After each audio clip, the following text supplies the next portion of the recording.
So we are here to discuss which free agents the Chiefs should keep. Now, I already made a separate video discussing which free agents the Chiefs should let walk. Now we are going to discuss which ones they should keep. Now, another disclaimer, I made this in the other video, that there are going to be guys left off this list. The other list, it was a definitive list. This one is a definitive list. These are the guys who I think should definitely, and for this particular list, stay. Now, there's obviously going to be guys I mentioned in both videos. There's going to be a whole bunch of guys that are free agents that I don't mention, that I personally don't have an opinion either way. If they stay, I'll be happy. If they go, I'm not going to be disappointed. But these are the definitive guys that I think the Chiefs should definitely keep. So let's get right into it. The first guy they should definitely keep is Orlando Brown. The fact that the Chiefs even have him is just absolutely insane to me. Like, we talked about earlier in the season how the Chiefs were the Ravens' kryptonite. And the fact that the Ravens gave the Chiefs Orlando Brown, arguably one of, if not the one, it's not the top offensive lineman, but that dude is damn good protecting Patrick Mahomes, which was the biggest issue that the Chiefs had heading into this current season that just ended. And that dude made a huge difference. Now, it was a slow start, but you have to remember there was 5 new offensive linemen on that Chiefs that front, 2 of them rookies. So that it was a little bit shaky to start the season, but when that offensive line got going, it got going. And I think it would be a huge mistake to let Orlando Brown go. That dude is good. And another thing, this offensive line is built to run the football. So and we'll get into another guy later on who's a free agent that they think the Chiefs should keep. But just the dude came from Baltimore, which is a run-heavy offense, and that dude is very good at blocking in the run offense. So I think he's a valued asset. That dude definitely needs to stay.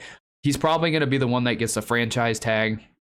Would not be surprised if he gets that. He's too good to let walk. He's too good to let go. So Orlando Brown's definitely a guy that the Chiefs have to keep. Now, this one was a little bit tough for me. I almost left him off both of these lists.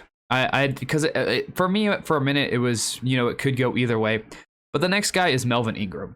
Now, I could understand if you guys think that he shouldn't be back, or if you think for sure he should stay. I think he has one more really good year in him, and he's very good. Let's not be mistaken. Melvin Ingram is fantastic. He is, I wouldn't say the sole reason why this Chiefs defense completely turned around, but he is he's a centerpiece, or even the key. My mistake earlier.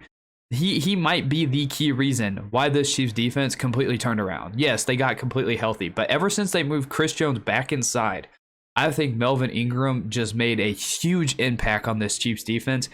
And to me personally, I think he has hopefully one more really good year in him. And I think the Chiefs, because the defensive line is something the Chiefs are definitely going to have to look at, because I mentioned earlier in the last video, Anthony Hitchens, he's probably going to be cut. And then you have Frank Clark, who's probably not going to be there next year. Those two guys, in my opinion, probably will not be on the team next year. So the defensive line is something the Chiefs are going to have to work on.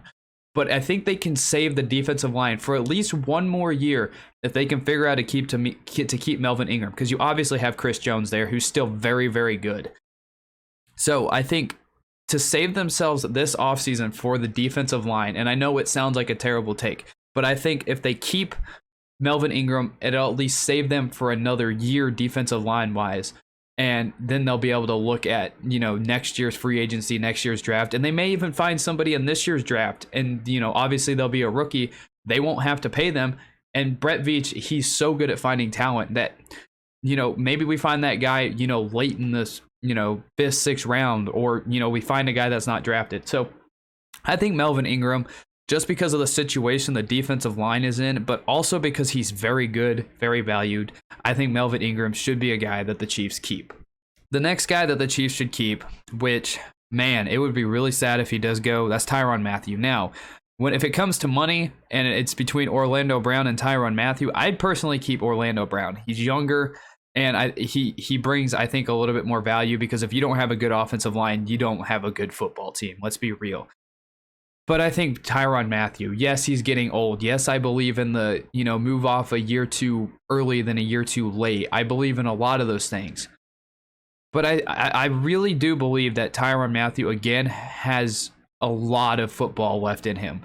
And it's pretty simple. The dude he's so instinctive. The ball goes up in the air and somehow he's around it immediately. Like, without hesitation, Tyron Matthew is around the football. The dude is just absolutely insane. He's a beast. You can agree with whatever he says on Twitter, whatever he says in his press conferences. The dude is good. He's one of, if again, the top safety in the entire NFL. And I know, and this one is going to be weird for me. Because, one, the Chiefs have nobody to replace him with. So that's a bad part. That's something that's really, really bad. So, because if the Chiefs are going to replace him, they're not on the roster right now. Like, because I mentioned in the earlier video that Daniel Sorensen going to be gone. Like, don't ever put Daniel Sorensen on the football field with a Chiefs helmet ever again.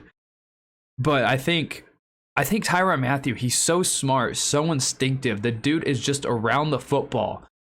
And it showed against the Bills because, yes, Josh Allen was amazing. But Thornhill, Snead, those guys had no idea. Mike Hughes, like, I know he was put on skates, but I think Tyron Matthew, an underrated part of his game is when he's out there, one, he can lead the people and tell them where to be. You know, look at Snead. He was out of position so many times. Look at Thornhill. He was out of position so many times. Tyron Matthew, he knows that football field like it's the back of his hand, and he always has the guys lined up in the right spot. And I think I think if he does come back, hopefully he'll come back for at least one more really, really good year. Because, at safety, if he goes, the Chiefs at safety are in a huge hole, and they might be in trouble. But I think Tyron Matthew, Honey Badger, he has one more really good year, I think, in him. Obviously, money is an issue, and I'm not taking that into play because I'm not going to pretend to play GM. I know nothing about the salary cap. I know nothing about how to restructure contracts. But I think Tyron Matthew with the Chiefs, Brett Veach, he's really good. Brett Veach is so smart at he knows how to manipulate everything. So if they can keep Honey Badger for one more year, I think they should definitely do it. The next one on defense is Charvarius Ward. Now, he's obviously not a top-tier cornerback in the NFL, but the dude is solid. And I think that's pretty simple enough for Charvarius Ward. He's not the best cornerback in the NFL. He's not the worst. He's above average. I would give Charvarius Ward that. He's above average. And I will say, he played his best year of football this year. Like, he did struggle at times during the season. All great cornerbacks do. All good cornerbacks too. But I think Charvarius Ward playing his absolute best season of football that they have, and because the draft and free agency is a place of unknown at times, I think Charvarius Ward has a little bit of value on this defense, especially with young guys like L'Jarius Sneed. I think L'Jarius Sneed, Charvarius Ward, I know Sneed's still on a rookie contract. That's not what I'm getting at. But Charvarius Ward and Sneed are a very good combo. Now, obviously, when it comes to free agency and the draft, the Chiefs need a number one cornerback. But I think Charvarius Ward, I don't think he's bad. I really don't. I think he's very good. Definitely played some of his best football of his career this year. And I don't think it would be smart to get rid of him, because then it's, again, another hole that you're going to have to try to fill with, guys on the roster that either don't play very much or a guy that's not even on the roster right now. So they know Charvarius Ward, they know his tendencies. So I think Charvarius Ward should play for the Chiefs, obviously at least one more year. And if they can extend him long term, I will be completely happy with that as well. And the final guy that I think the Chiefs should keep in free agency for sure. Again, if I'm not mentioning a guy, that's because I don't think, I don't have an opinion either way. And that's Jerick McKinnon. I will never get over the fact that they didn't give Jerick McKinnon the ball more in that game. That was dumb. But Jerick McKinnon in the playoffs, even, like, forget the regular season. I mean, he didn't do much in the regular season, let's be honest. But once the Chiefs found out who they had in Jerick McKinnon, the dude can do everything. He can catch the football out of the backfield. The dude can run around the edges. The dude can run right down the middle. At points in this game, in the AFC Championship game, the dude was just going for 7 yards at a time at will. It felt like time and time again. Now, it's not hate against Clyde, but I think Jerick McKinnon, in my opinion, is way better, because the dude, he can do everything. He's quick. He hits the holes a little bit better than Clyde does. And I think it would be a huge mistake not to keep Jerick McKinnon, because during this late season stretch of football, he showed his true value to this Chiefs team. And the Chiefs getting rid of him, I think, would be a huge mistake. I think them not re-signing him would be a massive mistake. If Brett Veach can sign him, because if you ask me, Jerick McKinnon's not going to be worth that much money. And Jerick McKinnon probably wants to continue to play here. I mean, he's playing with Patrick Mahomes. So I think if Jerick McKinnon doesn't come back, that's gonna be one that I'm gonna be disappointed with, because he is very good. He's almost great. The dude can do everything on offense. And if he's not there, we don't have because Clyde, I mean, the dude bounces off of guys like crazy, but he doesn't hit the holes like Jerick McKinnon does. He does not. Now, Clyde, when he got healthy, looked like he was running much better.